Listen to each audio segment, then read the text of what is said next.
Hello friends, welcome to my channel. నీ పుట్టింటికి ఇక్కడ నుంచి వెళ్ళడానికి వీల్లేదు అని సత్యకి చెప్పిన మహాదేవయ్య ఇదంతా ఎలా జరిగింది మనం ఈ వీడియో తెలుసుకుందాం. ఇంకా సత్య అయితే మహాదేవని ఇలా అడుగుతూ ఉంటుంది.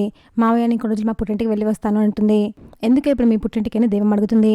అదేంటి అత్తయ్య అలా అంటారు, ఇప్పుడే మా వాళ్ళు బాధలా ఉన్నారు, నేను వెళ్తే కాస్త తోడుగా ఉంటుంది, వాళ్ళకి ధైర్యంగా ఉంటుంది, కొన్ని రోజుల కదా వెళ్ళి వస్తాను అని సత్య అంటుంది. ఇంతలో మహాదేవయ్యకి ఫోన్ వస్తుంది.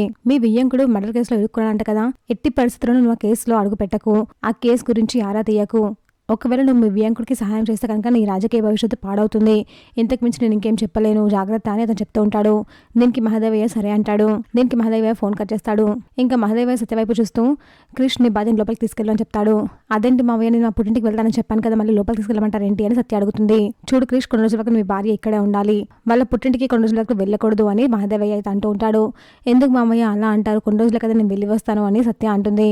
వెళ్ళొద్దు అని చెప్తున్నాను కదా, వెళ్ళొద్దు, ఇది నా మాట అనుకుంటావో లేదా ఆర్డర్ అనుకుంటావో నీ ఇష్టం, వెళ్తే మాత్రం మంచిగా ఉండదు అని మహాదేవ్ అయితే అంటూ ఉంటాడు. దీనికి సత్య ఏమైంది మామయ్య ఇలా అంటున్నారు అని ఆలోచిస్తూ ఉంటుంది. చూసాక ఫ్రెండ్స్ మరి ఏం జరగబోతుందో, ఇలాంటి జెన్యూన్ అప్డేట్స్ కోసం మా వీడియోకి లైక్ చేసి ఛానల్ సబ్స్క్రైబ్ చేసుకోండి.